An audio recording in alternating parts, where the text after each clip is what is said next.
नमस्कार मेरे प्रिय विद्यार्थियों, सबसे पहले हिंदी एजुकेशनल चैनल में मैं आपका स्वागत करता हूं।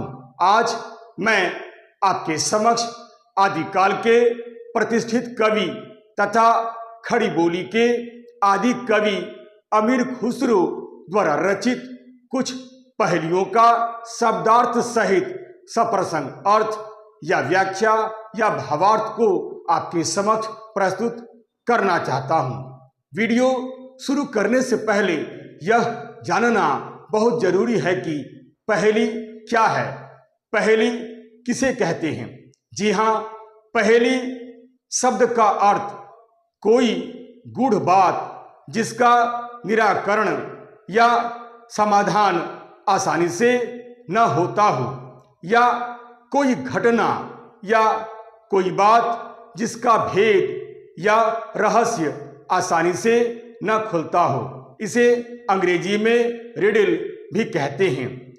मुकरी की भांति पहेली का भी लोक जीवन में विशेष महत्व है तथा लोक जीवन में मुकरी की तरह बहुत प्रचलित है।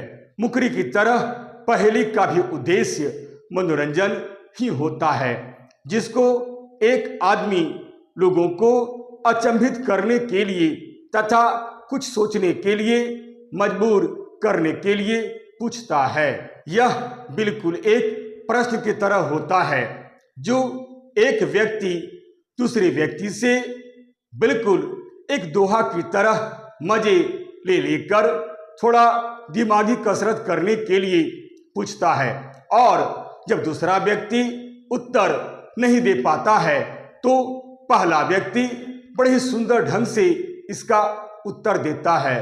इसे ही पहेली कहा जाता है। तो आइए अब पहेली का अर्थ समझने के बाद अब मैं समय न लेते हुए आपके समक्ष अमीर खुसरो द्वारा रचित एक पहेली का शब्दार्थ सहित सप्रसंग अर्थ या व्याख्या या भावार्थ को अति सरल भाषा में प्रस्तुत करने की कोशिश करता हूं। वीडियो शुरू करने से पहले मैं आपको यह भी बतला दूं कि पश्चिम बंगाल सरकार ने क्लास 11 के हिंदी के विद्यार्थियों के लिए अमीर खुसरो की कई पहेलियों को सिलेबस में रखा है। क्योंकि इस बार का प्रश्न मल्टीपल चॉइस क्वेश्चन पर आधारित है, इसलिए यह वीडियो आपके लिए बहुत ही महत्वपूर्ण सिद्ध होगा। इसलिए मैं आपसे अनुरोध करता हूं कि आप इस वीडियो को शुरू से लेकर अंत तक देखने का प्रयास करें ताकि अधिक से अधिक नंबर आप हासिल कर सकें। तो चलिए अब मैं वीडियो शुरू करता हूं। आदिकाल के प्रतिष्ठित कवि तथा खड़ी बोली के आदि कवि अमीर खुसरो द्वारा रचित एक पहेली का शब्दार्थ सहित सप्रसंग अर्थ या व्याख्या या भावार्थ। फारसी बोली आईना, तुर्की ढूंढी पाइना, हिंदी बोली आरसी आए, खुसरो कहे कोई न बताए। इसी तरह एक और पहेली है जो काफी इस पहेली से मिलती जुलती है, लगभग अर्थ भी एक ही है। मैं इस पहेली को भी आपके सामने बताने का प्रयास करता हूं। आप इस पहेली को भी एक बार जरूर देखिएगा। फारसी बोली आईना, तुर्की सोच न पाइना, हिंदी बोलते आरसी आए मुख देख जो उसे बताई। ध्यान दीजिएगा, दोनों पहेली लगभग एक जैसी है और दोनों का ही उत्तर एक ही है। अतः दोनों पहेली को आप एक बार देखने की कोशिश कीजिएगा ताकि आपको किसी प्रकार की असुविधा न हो। आइए इस पहेली में कुछ कठिन शब्द दिखलाई दे रहे हैं। सबसे पहले कठिन शब्दों का अर्थ मैं आपको बता देता हूं, फिर अर्थ बताने के बाद संदर्भ और प्रसंग पढ़ूंगा, फिर मैं इसकी व्याख्या करूंगा। आइए सबसे पहले शब्दार्थ। फारसी आप जानते ही हैं, फारसी एक भाषा का नाम है। आईना, आईना का अर्थ दर्पण, ऐनक या शीशा है। तुर्की, तुर्की भी एक तरह की भाषा है।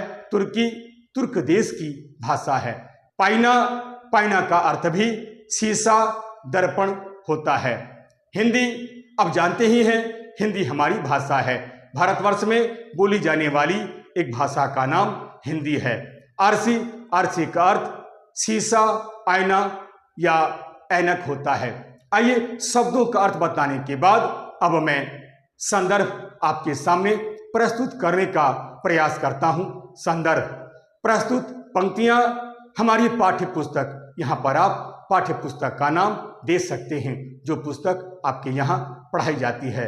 जैसे आप लिख सकते हैं हिंदी साहित्य, कला, संस्कृति और अभिव्यक्ति के पाठ पहेलियां नामक शीर्षक कविता से ली गई है।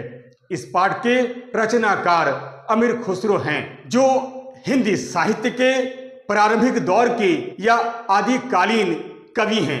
इन्हें खड़ी बोली के आदि कवि के रूप में भी स्वीकार किया जाता है। यही नहीं, अमीर खुसरो को भारतवर्ष का तोता की उपाधि से भी स्मरण किया जाता है। आइए संदर्भ बतलाने के बाद अब मैं प्रसंग आपके सामने प्रस्तुत करता हूं। प्रसंग, यह एक अंतलार्पिका पहेली है। अंतलार्पिका पहेली वह पहेली या प्रहेलिका या प्रश्नोत्तरालंकार युक्त छंद होता है जिसमें प्रश्नों के उत्तर उसी के शब्दों या अक्षरों से निकलते हैं। उसे अंतलार्पिका पहेली कहते हैं। इस पहेली के माध्यम से आदि कवि अमीर खुसरो ने फारसी, तुर्की और हिंदी भाषा में प्रयोग में आने वाले प्रचलित शब्दों से परिचित कराया है तथा लोगों को सिखलाने के उद्देश्य से भी इस पहेली की इन्होंने रचना की है। आइए संदर्भ और प्रसंग बताने के बाद अब मैं इस पहेली का अर्थ आपको समझाता हूं। इसलिए मैं एक एक पंक्ति पढ़ता हूं, फिर अर्थ बतलाते हुए इसकी व्याख्या करता हूं। पहली पंक्ति, फारसी बोली आईना, तुर्की ढूंढी पाइना।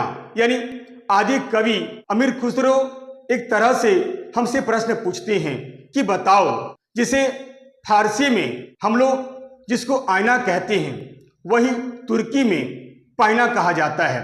अर्थात आदि कवि अमीर खुसरो इस पहेली के माध्यम से हमसे प्रश्न करते हैं कि हे मुंशी, बताओ फारसी में जिसको हम आईना कहते हैं उसे ही तुर्की भाषा में पाइना कहते हैं। अब अगली पंक्ति देखिए, हिंदी बोली आरसी आए, खुसरो कहे कोई न बताए। अर्थात हिंदी में उसे आरसी कहते हैं।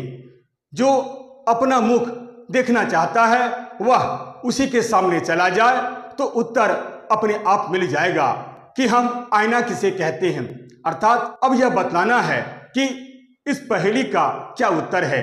जरा सोचिए, जरा समझिए और विचार कीजिए तो पता चल जाएगा कि आप जिसके सामने मुंह देखते हैं वह आपको बता देगा कि इसका क्या नाम है। जी हाँ, इसका सही उत्तर है दर्पण, यानी आईना या शीशा या ऐनक भी आप इसे कह सकते हैं। आरसी बोली आईना, तुर्की बोली पाइना, हिंदी बोली आरसी आई, खुसरो कहे कोई न बताए। अर्थात एक चीज है जिसे हम अलग अलग नामों से जानते हैं। भिन्न भिन्न भाषाओं में उसे भिन्न भिन्न नामों से पुकारा जाता है। जिस प्रकार फारसी भाषा में आपने देखा कि दर्पण को आईना कहा जाता है, तुर्की भाषा में दर्पण को पाइना कहा जाता है, ठीक उसी प्रकार उसे हिंदी भाषा में दर्पण कहा जाता है और दर्पण को ही आरसी कहा जाता है, जिसमें लोग अपना मुंह देखते हैं। अतः दर्पण ही इस पहेली का सही उत्तर है। अब हम देखते हैं कि दर्पण एक ऐसा शब्द है जिसे भिन्न भिन्न भाषाओं में भिन्न भिन्न नामों से पुकारा जाता है, परंतु वह एक ही चीज है। यानी एक ही दर्पण के अलग अलग नाम हैं।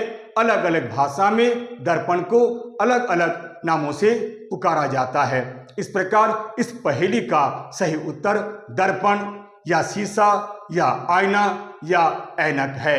इस प्रकार इस पहेली के माध्यम से अमीर खुसरो ने तुर्की, फारसी और हिंदी भाषा के महत्व को भी बड़ी सुंदर ढंग से बताने का प्रयास किया है।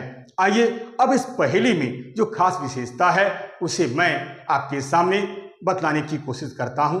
आइए अब विशेष प्रस्तुत पहेली में अमीर खुसरो ने भिन्न भिन्न भाषाओं में दर्पण को हम क्या कहते हैं इसे बतलाने का प्रयास किया है और कहा है कि फारसी, तुर्की एवं हिंदी भाषा में दर्पण को अलग अलग नामों से पुकारा जाता है। यह छंद प्राचीन काव्य की एक विधा है जिसे हम पहेली कहते हैं। इस पहेली की भाषा सरल, सरस एवं प्रचलित हिंदवी है। यह एक अबूझ पहेली है जो जल्दी तो समझ में नहीं आती है। यह हमें कुछ सोचने के लिए भी बाध्य कर देती है, परंतु जब हम अपने दिमाग पर जोर डालते हैं या अपने दिमाग को कुछ कसरत करने के लिए बाध्य कर देते हैं तो हमें इसका सही उत्तर मिल जाता है। जी हाँ, इस पहेली का सही उत्तर है दर्पण, शीशा, आईना या ऐनक। आशा करता हूं आप इस पहेली का उत्तर अच्छी तरह से समझ गए होंगे। यदि आपको यह वीडियो अच्छा लगता है, उपयोगी लगता है, सारगर्भित लगता है, समझने योग्य लगता है तो आप इसे लाइक करें, शेयर करें और तो और सब्सक्राइब करना आप बिल्कुल नहीं भूलें। तब तक के लिए नमस्कार, धन्यवाद।